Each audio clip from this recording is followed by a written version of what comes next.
Dicen que los 80 son solo un número, pero esa mañana lo sentí en cada hueso de mis rodillas. La luz se colaba dorada por las cortinas polvorientas de mi casa de adobe suave y sincera, como el pueblo donde he vivido toda mi vida. San Isidro puede estar menguando en el mapa, pero mi porche sigue teniendo más vida que muchas aceras citadinas. He traído al mundo a la mitad de los bebés de este condado, he cocinado para más velorios de los que quiero contar, y he mantenido viva la receta del dulce de nopal más tiempo que el tejado de la iglesia.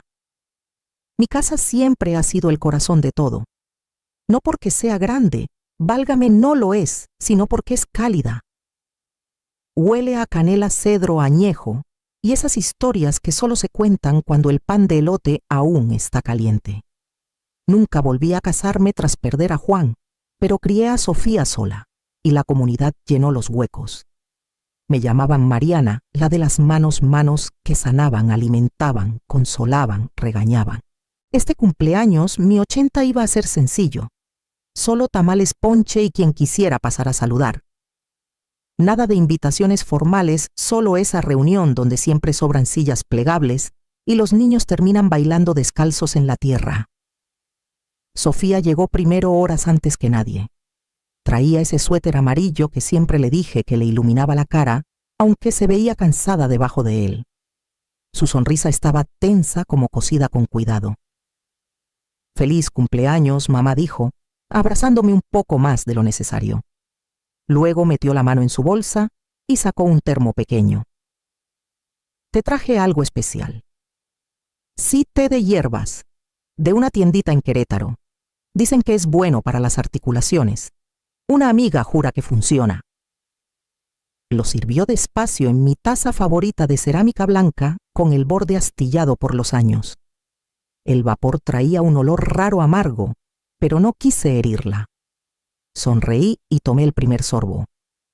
Sofía me miró beber con los ojos muy abiertos sin parpadear. El té estaba tibio, terroso, ligeramente metálico. Tragué otra vez por cortesía y dejé la taza junto al tazón de chiles secos que esperaba ser molido. Tomé otro sorbo intentando no hacer una mueca por el regusto.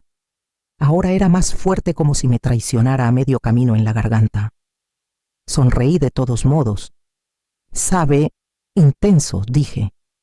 Sofía asintió demasiado rápido, como si hubiera estado esperando que hablara. «Es completamente natural», dijo.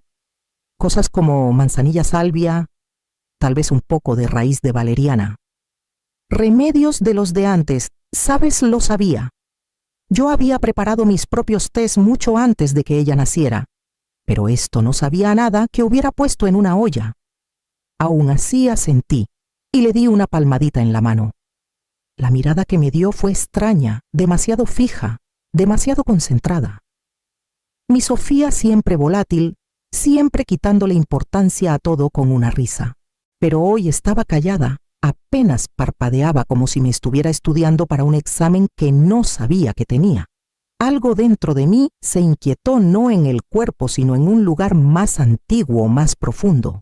Un recuerdo emergió 3 semanas antes en el fregadero de la cocina, mientras ella me preguntaba: «¿Nunca has pensado en cambiar tu testamento? Digo, por si acaso».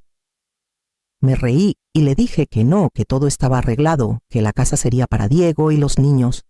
Ella no se rió conmigo.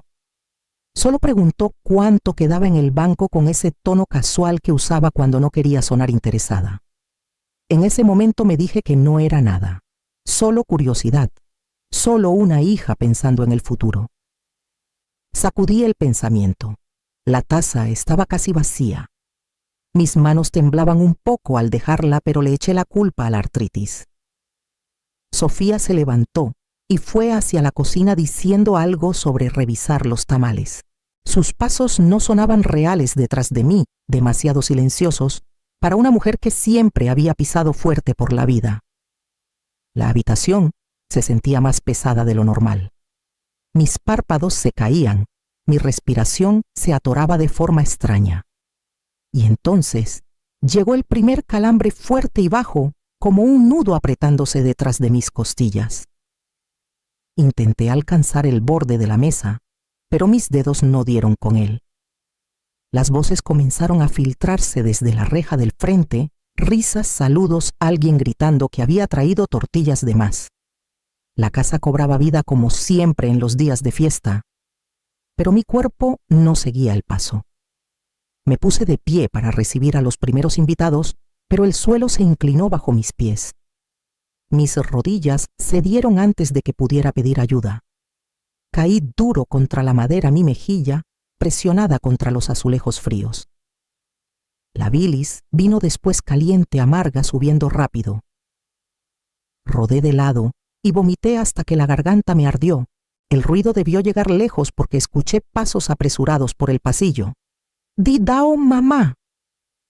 La voz de Sofía, demasiado aguda, demasiado tardía.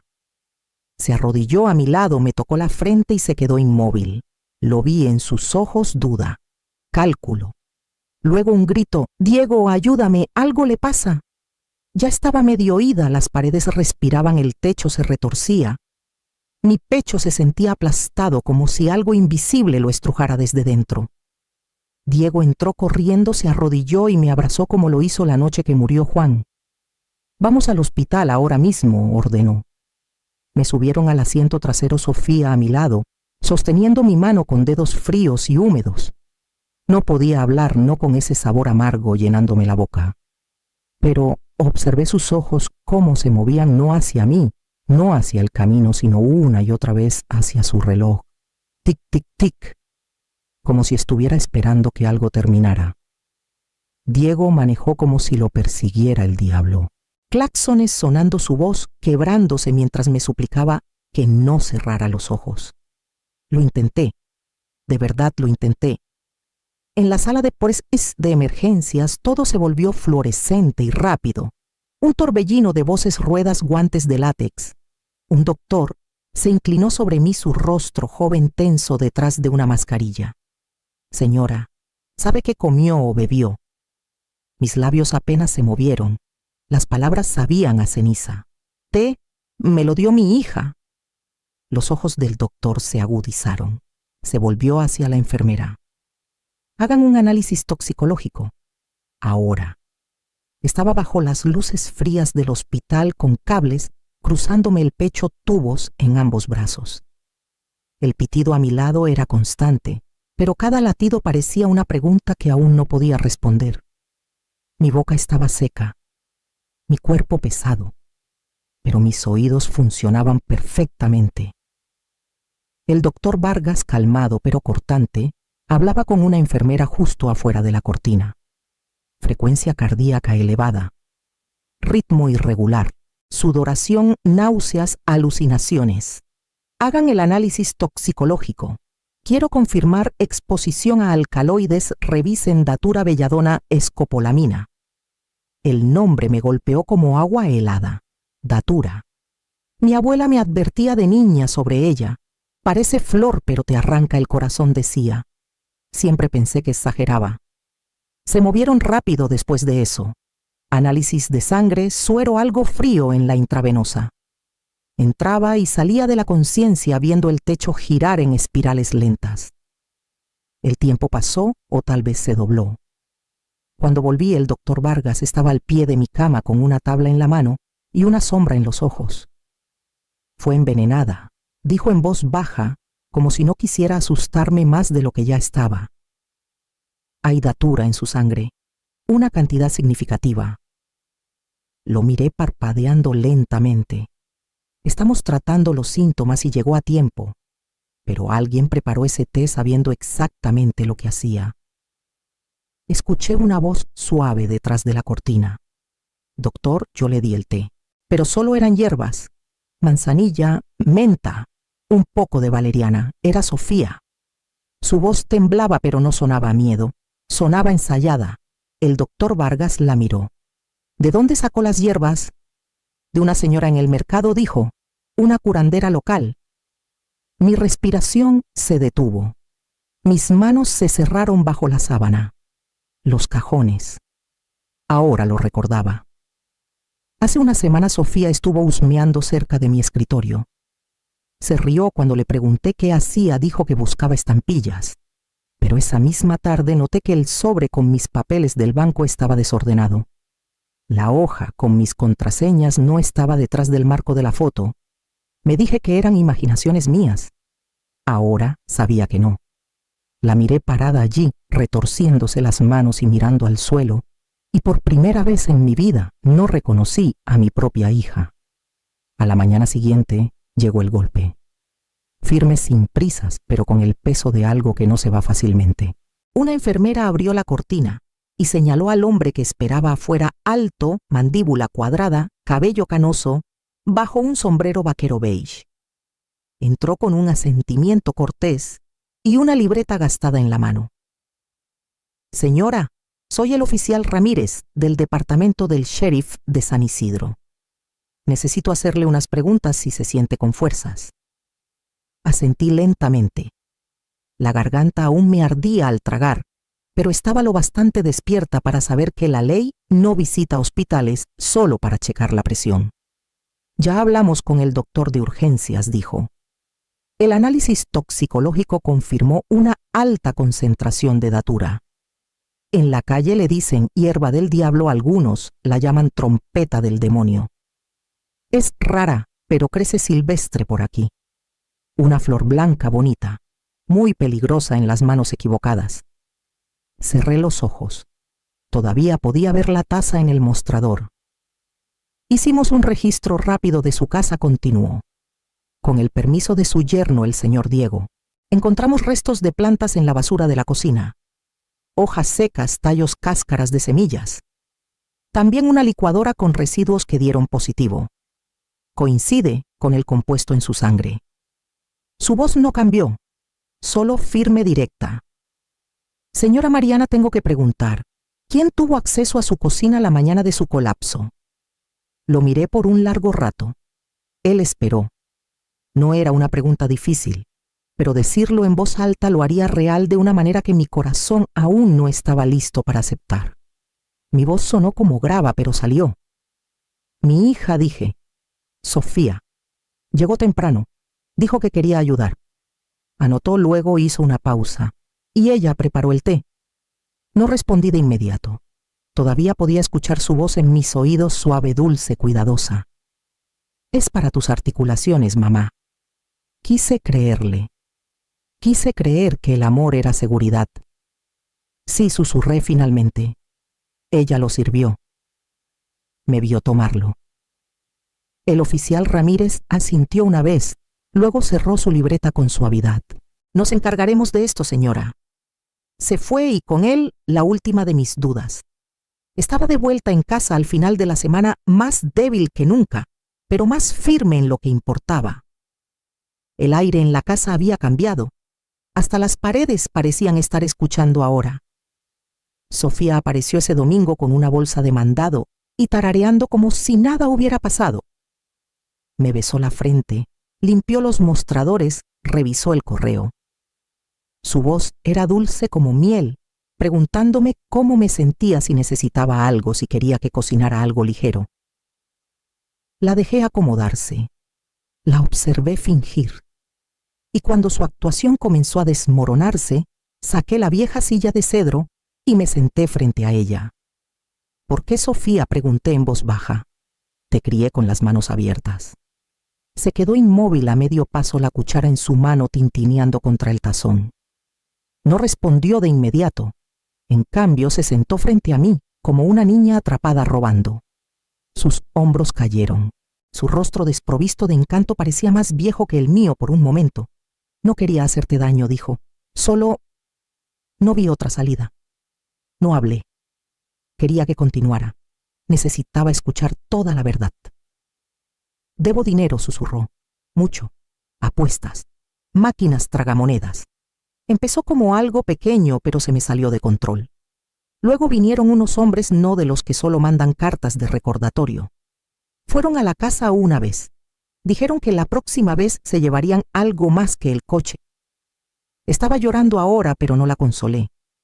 Pensé que si te enfermabas solo por un tiempo me darías acceso. Sabía que tenías ahorros, y creí que si yo te cuidaba, podría convencerte de poner mi nombre en la cuenta. ¿Estuviste dispuesta a envenenarme? Dije no como pregunta, sino como verdad. Sofía negó con la cabeza. No, no quería que murieras. Solo que me necesitaras. Solo lo suficiente para confiar más en mí. Lo suficiente para salir del hoyo. Querías mi debilidad, dije. Entonces se derrumbó, sus sollozos se doblaron sobre sí misma como una casa de papel en llamas. Me quedé allí, dejando que llorara, dejando que el silencio hiciera lo que años de amor no pudieron. 2 días después vinieron por ella. Estaba sentada en la mecedora del porche con una manta sobre las rodillas, el sol de la tarde suavizando el camino de grava.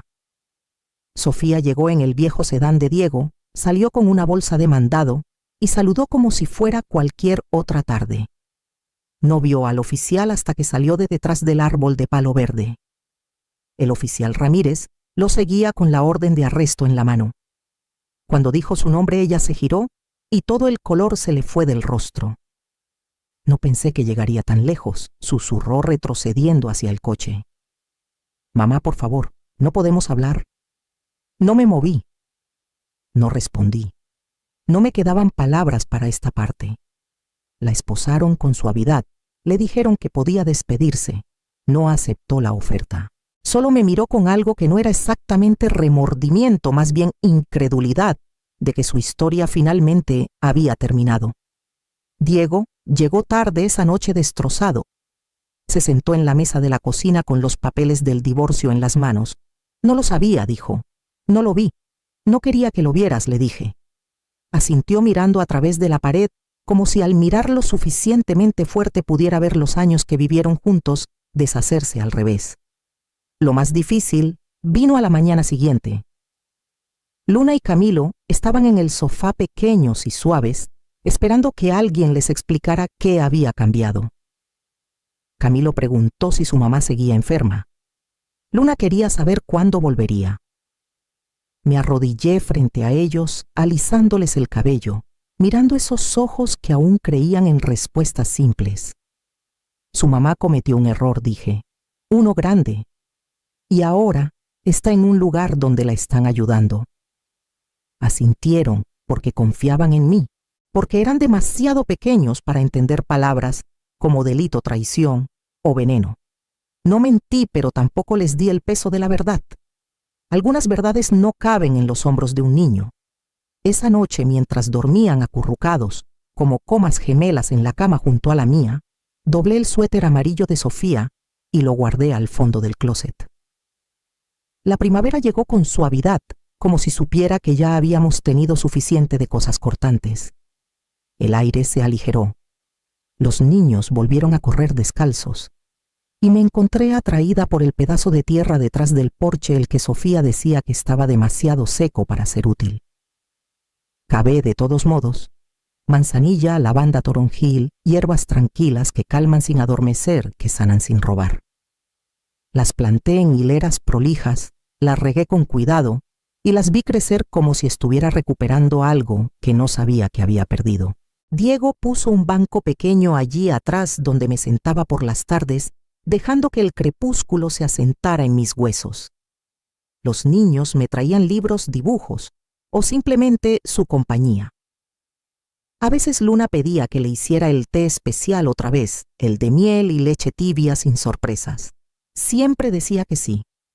Lo preparaba con hierbas que yo misma cultivé hervidas con mis propias manos, servidas en las tazas en las que siempre he confiado. Hay cosas que ya no permito en esta casa.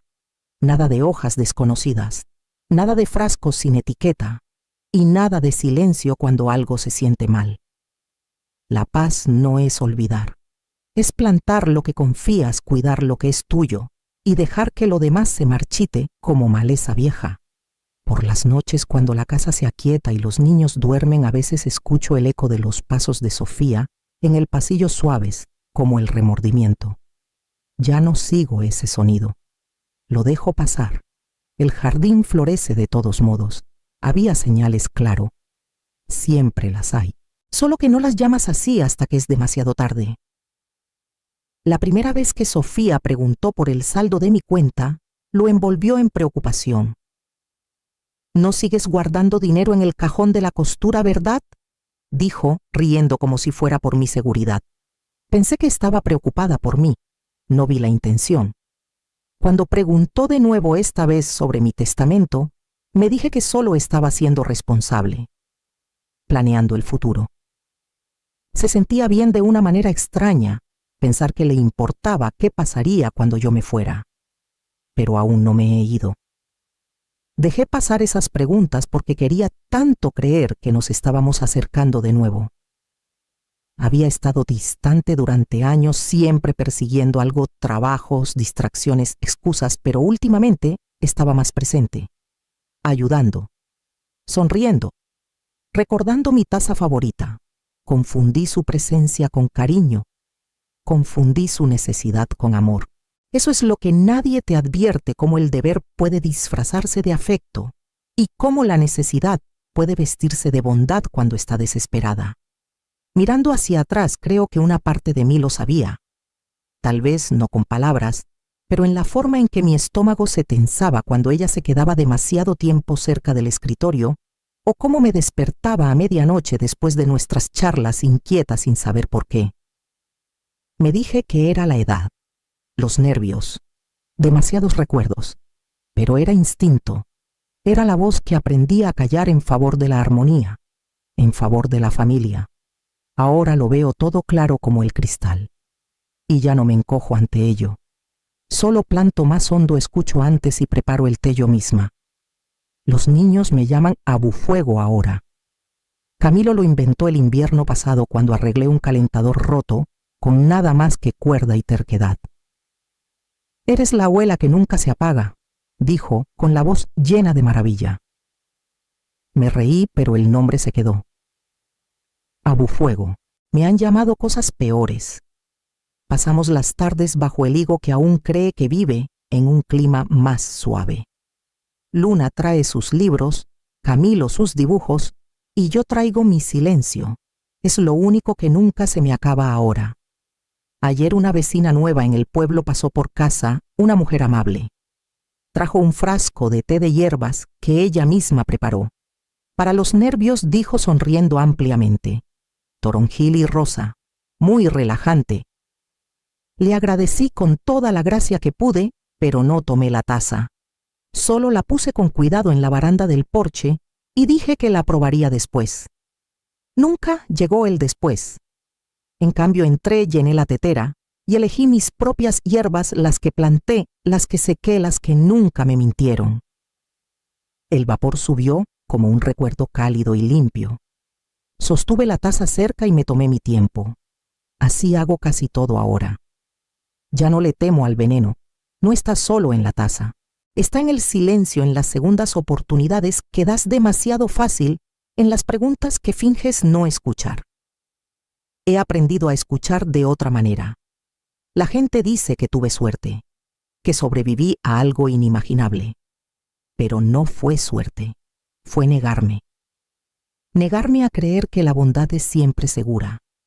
Negarme a tomar de una taza que no preparé. Negarme a dejar que alguien más decida cómo debió terminar mi historia. El fuego no me mató, me cauterizó.